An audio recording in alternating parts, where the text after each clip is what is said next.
Hi friends, ఎలా ఉన్నారు అందరూ? ఈరోజు మనం ఎర్రకోట దగ్గర జరిగిన బాంబ్ బ్లాస్ట్ గురించి మాట్లాడుకోబోతున్నాం. బాంబ్ బ్లాస్ట్ జరిగి 4 రోజులు అయినప్పటికీ మరి ఈ రోజే ఆ టాపిక్ ఎందుకు మాట్లాడుకుంటున్నాం అనే విషయం నేను మీకు క్లారిటీగా చెప్తాను. కాకపోతే గన బాంబ్ బ్లాస్ట్ వెనుక ఐఎస్ఐ హస్తం ఉందా లేదంటే గన ఏదైనా తీవ్రవాద సంస్థ యొక్క హస్తం ఉందా అనే విషయంపై ఎన్ఐఏ సంస్థ దర్యాప్తు చేస్తూ ఉంది. అంతేకాదు, భారతదేశంలో ఏ మారు మూలన ఎటువంటి చిన్న బ్లాస్ట్ జరిగినా, టెర్రర్ అటాక్ జరిగినా అందులో ఖచ్చితంగా పాకిస్తాన్ హస్తం ఉండనే ఉంటుంది. కాకపోతే నాకు తెలియని విషయం ఏంటంటే, ఈ 4 రోజుల నుంచి అందరి నోట ఒకే పదం వినిపిస్తూ ఉంది. అదే వైట్ కాలర్ టెర్రరిజం. అసలు ఈ వైట్ కాలర్ అంటే ఏమిటి, వైట్ కాలర్ పీపుల్స్ అంటే ఎవరు అనే విషయంపై ముందు తెలుసుకున్నాం. ఈ వైట్ కాలర్ పీపుల్స్ అనేవాళ్ళు లాయర్స్ కావచ్చు, డాక్టర్స్, ఇంజనీర్స్, ప్రొఫెసర్స్, పొలిటీషియన్స్ కూడా కావచ్చు. వీళ్ళందరినీ వైట్ కాలర్ పీపుల్స్ అని మనం అంటాం. ఎందుకంటే గన పాతకాలంలో ఈ జాబ్స్ చేసే వాళ్ళందరూ వైట్ షర్ట్ని మాత్రమే ప్రిఫర్ చేసేవాళ్ళు. అప్పటి నుంచి వాళ్ళని వైట్ కాలర్ పీపుల్స్ అని పిలవడం మొదలుపెట్టారు. అలాగే బ్లూ కాలర్ పీపుల్స్ కూడా ఇందులో ఉన్నారు. వాళ్ళు ఎవరంటే గన లేబర్స్. వానకి, ఎండకి, చలికి, సీజన్కి సంబంధం లేకోకుండా పనిచేసే వాళ్ళనే బ్లూ కాలర్స్ అంటారు అనమాట. అసలు ఉన్నట్టుండి ఈ వైట్ కాలర్ టెర్రరిజం అనే పదం ఎందుకు పదే పదే అందరి నోట నానుతూ ఉంది? ఈ బ్లాస్ట్లో డాక్టర్స్ డైరెక్ట్గా పాల్గొన్నారనా లేక తీవ్రవాదులకి డాక్టర్స్ సహాయం చేశారనా?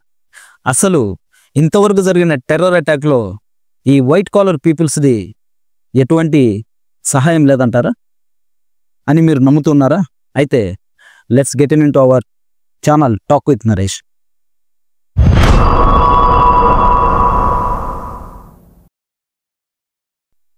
1993లో దావూద్ ఇబ్రహీం ముంబైలో చేసిన సీరియల్ బాంబ్ బ్లాస్ట్లలో కొంతమంది customs officers, political links, film makers ఉన్నారు. 1998 కోయంబత్తూర్లో జరిగిన సీరియల్ బాంబ్ బ్లాస్ట్లలో తీవ్రవాదులకి ఫండ్స్ అండ్ లాజిస్టిక్స్ అరేంజ్ చేసిన వాళ్ళలో లోకల్ ట్రేడర్స్, రిలీజియస్ ఆర్గనైజర్స్ ఉన్నారు. 2005, 2006 ఢిల్లీ, ముంబైలలో జరిగిన బ్లాస్ట్లలో IT professors, engineering students, business man లాంటి వాళ్ళని అరెస్ట్ చేశారు.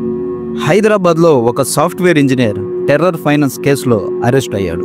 2007 సంజోతా ఎక్స్ప్రెస్ ట్రైన్ బ్లాస్ట్ కేసులో ఎడ్యుకేటెడ్ మిడిల్ క్లాస్ బ్యాక్గ్రౌండ్ ఉన్న పర్సన్స్ ఇన్వాల్వ్ అయి ఉన్నారు. 2007 హైదరాబాద్ మక్కా మస్జిద్ బ్లాస్ట్ కేసులో police officers, political links, educated persons suspect లిస్టులో ఉన్నారు. 2008 జైపూర్ సీరియల్ బ్లాస్ట్లలో ఇంజనీరింగ్, ఎంబీఏ బ్యాక్గ్రౌండ్ ఉన్న యూత్ ఉన్నారు. 26/11 ముంబై అటాక్స్లో ఫేక్ ఐడి క్రియేట్ చేసిన ఇండియన్ ఫెసిలిటేటర్స్ ఉన్నారు. ఆ సపోర్ట్ వల్లనే టెర్రరిస్టులు ఇంత ఈజీగా ఎంటర్ అయ్యారు. ఇంకో విషయం ఏంటంటే, రీసెర్చ్ అండ్ అనాలిసిస్ వింగ్లో పనిచేసిన ఒక ఏజెంట్ కూడా డబుల్ ఏజెంట్గా పనిచేశారు. ఇలా చెప్పుకుంటూ పోతే మన దేశంలో ఉంటూ, మన దేశంలో జీవనోపాధి పొందుతూ, మన దేశ సంస్కృతి సాంప్రదాయాలను హేళన చేస్తూ, మన దేశ సార్వభౌమాధికారాన్ని సవాల్ చేస్తూ ఎంతోమంది వైట్ కాలర్స్ దశాబ్దాలుగా ఈ దేశాన్ని ముక్కలు చేసే పనిలో ఉన్నారు. ఇటువంటి నీతిమాలిన వైట్ కాలర్స్ వల్ల నిజాయితీగా పనిచేస్తున్న ఎంతోమంది ఆఫీసర్స్ తలదించుకుంటూ ఉన్నారు. Terrorism can't survive without white collar back and support. Pakistan leaders, Pakistan గూఢచార వ్యవస్థ మొదటి నుండి భారత్లో అన్రెస్ట్ క్రియేట్ చేసి ముక్కలు చేసే ప్రయత్నంలో ఉంది. ఇప్పటి వరకు జరిగిన టెర్రర్ అటాక్స్ని ఒక్కసారి రఫ్గా తిరిగారు. నాగాలాండ్ తిరుగుబాటు 1956లో మొదలై 1960లో తీవ్ర రూపం దాల్చింది. నాగాలాండ్, అస్సాం సరిహద్దుల్లో నాగాలాండ్ స్వతంత్ర దేశం కావాలన్న డిమాండ్తో నాగా నేషనల్ కౌన్సిల్ మరియు నాగా ఫెడరల్ ఆర్మీ హింసాత్మక ఉద్యమం ప్రారంభించింది. ఈ హింసాత్మక ఉద్యమంలో ఆర్మీ, సివిలియన్స్తో పాటు 10,000 మంది చావుకి కారణమైంది. ఫలితంగా 1963లో నాగాలాండ్ ఒక రాష్ట్రంగా రూపాంతరం చెందింది. 1966లో మిజో హిల్స్ అని పిలువబడే ఇప్పటి Mizoram, Mizo national front MNF సాయుధ తిరుగుబాటు ప్రారంభించింది. ఈ తిరుగుబాటును ఇండియన్ ఎయిర్ ఫోర్స్ అణచివేసినప్పటికీ ఈ తిరుగుబాటులో 1,400 మందికి పైగా చనిపోయినట్టు అంచనా. ఈ తిరుగుబాటు 1986 వరకు కూడా కొనసాగింది. 1956 నుండి 1960 మధ్యలో నాగాలాండ్, అస్సాం మధ్య జరిగిన వివాదం మరియు 1966 నుండి 1986 వరకు జరిగిన మిజోరాం తిరుగుబాటు పూర్తిగా భారత్ ఇంటర్నల్ మ్యాటర్ కదా అని ఆలోచిస్తున్నారా? మరి వీటికి పాక్ ఐఎస్ఐకి ఏంటి సంబంధం అనుకుంటున్నారా? అయితే మీ ఆలోచన తప్పు. ఎలాగంటారా?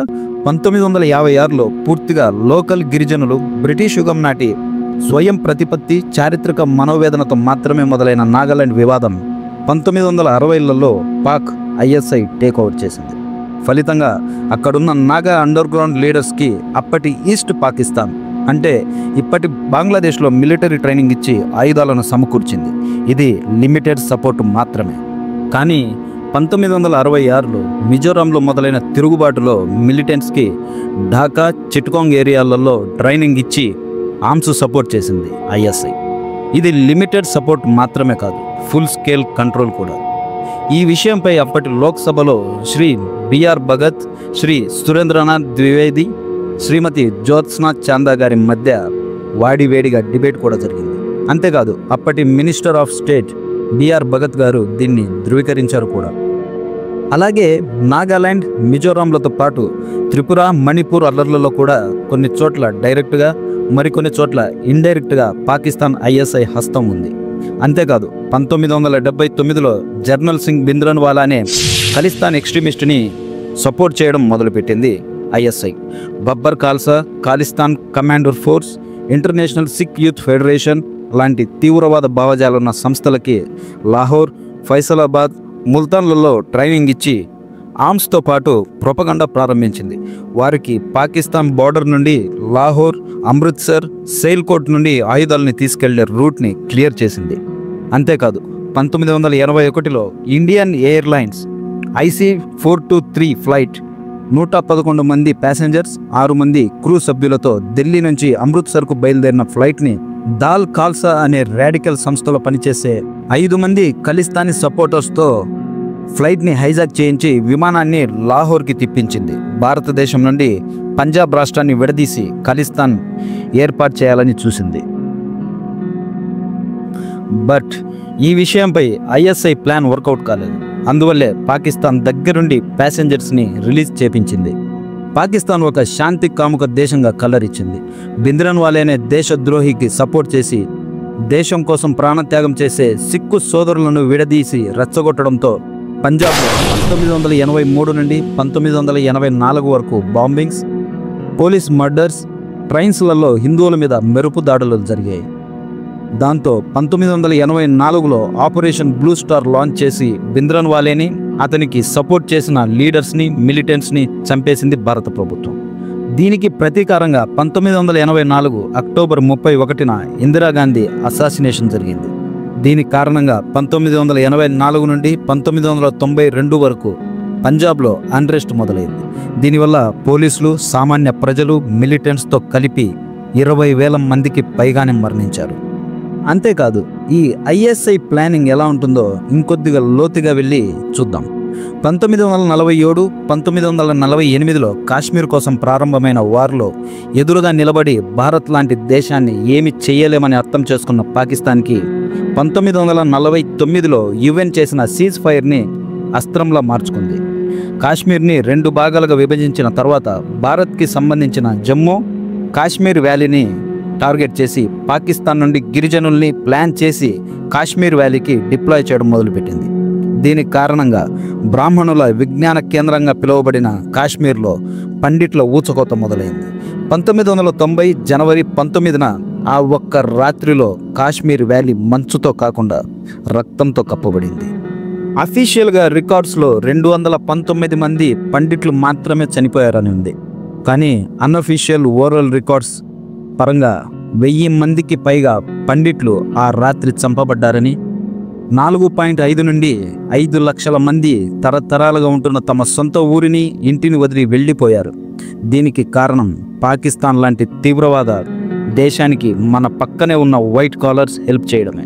అవును, ఎందుకంటే అప్పటి కాశ్మీర్ని పాలించిన పొలిటీషియన్స్, పోలీస్, ఆర్మీ వీళ్ళందరి సహాయ సహకారాలు లేకుండానే ఇదంతా జరిగిందంటారా? మరి వీళ్ళు వైట్ కాలర్స్ కాదంటారా? 1990లలో జరిగిన సంఘటనతో ఐఎస్ఐకి ఫుల్ జోష్ వచ్చింది. అప్పటి నుండి తీవ్రవాదుల సహాయంతో భారత్లో serial bombings, stone pelting, terror అటాక్స్తో విజృంభించింది. 1990లో భారత్ పూర్తిగా నలువైపులా నలిగిపోయింది. ఒకవైపు అస్సాం, మణిపూర్ అల్లర్లు, మరోవైపు కాశ్మీర్ అల్లర్లు, మరోవైపు పంజాబ్లో సిక్కుల అరాచకాలు. ఇది చాలదన్నట్టు బీహార్, ఆంధ్ర, బెంగాల్లో మావోయిస్టుల దాడులు. 1980 నుండి ఐఎస్ఐ తమ దైన శైలిలో ముంబై, ఢిల్లీ, హైదరాబాద్, కోయంబత్తూర్, జైపూర్, అహ్మదాబాద్, పూణే, బీహార్ ఇలా 26/11 లాంటి మేజర్, మైనర్ అటాక్స్, మొన్న ఢిల్లీలో జరిగిన కార్ బ్లాస్ట్ లాంటివి చేస్తూనే ఉంది. ఇంకో విషయం ఏంటంటే 12 మార్చ్ 1993 ముంబైలో 13 చోట్ల ఒకేసారి తన గుండెల మీద బ్లాస్ట్ చేసినప్పటికీ ఇంకా అలానే రొమ్ము విరుచుకొని నిలబడింది భారత్. ఇన్ని బ్లాస్టులు ఒకేసారి ఇంత పెద్ద ఎత్తున జరగడం ప్రపంచ చరిత్రలో అదే మొదటిసారి. అంతేకాదు 1000 నుండి 500 బాంబ్ బ్లాస్టులు, టెర్రర్ అటాక్స్, ఆత్మాహుతి దాడులను రిఫ్యూజ్ చేశాయి భారత బలగాలు. అంటే భారత్లో జరగవలసిన దాడులను 100/90% దాడులను తిప్పికొట్టింది భారత్. ఒకవేళ ఆ దాడులను నిరోధించలేకపోయి ఉంటే లక్షల్లో ఉన్న చావుల సంఖ్య కోట్లలో ఉండేది. నా నాలెడ్జ్ ప్రకారం పాకిస్తాన్ భారత్లో సృష్టించిన నరమేధాన్ని ఇప్పటి వరకు నేను చెప్పింది 10% మాత్రమే. ఇంకా చెప్పుకుంటూ పోతే 100 బుక్స్ రాయొచ్చు. ఎప్పుడు పడితే అప్పుడు అత్తారింటికి వచ్చినట్టు వచ్చిపోతున్న తీవ్రవాదులకి, ఐఎస్ఐ ఏజెంట్లకి సర్జికల్ స్ట్రైక్స్, ఆపరేషన్ సింధూర్ లాంటి ఆపరేషన్స్ కాదు, ఫుల్ స్కేల్ ఆఫ్ వార్ ప్రకటించాలి. పాకిస్తాన్ అనే దేశం పూర్తిగా నేల మీద లేకుండా తుడిచిపెట్టాలి. ఎలాగైతే ఇజ్రాయెల్ తీవ్రవాదుల మీద యుద్ధం ప్రకటించిందో, తమ దేశం కోసం యావత్ ప్రపంచాన్ని ఎదురిస్తుందో అలాంటి యుద్ధం చేయాలి. జర్మనీలో ఒలింపిక్స్ ఆటలకి వెళ్ళిన 11 మంది ఒలింపిక్స్ ప్లేయర్స్ని అతి కిరాతకంగా చంపిన తీవ్రవాదుల్ని 15 ఏళ్ల పాటు వెంటాడి వేటాడింది. లెబనాన్, ఫ్రాన్స్, ఇటలీ, నార్వే ఇలా ప్రపంచంలో ఏ మారుమూల దాక్కున్నా వెతికి మరి చంపుతామన్న సందేశాన్ని ప్రపంచానికి చాటి చెప్పింది ఇజ్రాయెల్. అలాగే మన దేశం మీద నమ్మకం ఉంది, తప్పక ప్రతీకారం తీర్చుకుంటుందని. ఎందుకంటే దేశం మీద దండెత్తి దోచుకుంటే సహించాం, మన సంస్కృతి సాంప్రదాయాలను నాశనం చేస్తుంటే భరించాం, కానీ మన ఆత్మాభిమానం జోలికొస్తే మాత్రం తరిమి కొట్టాం. We know this is not a time of war, but the world, especially Pakistan, China, Turkey, must understand one thing clearly. Who we are a nation that doesn't forget. We are a people who don't forgive when innocent blood is spilled. We may stay silent, but when we rise, the world remembers our roar. Jai Hind.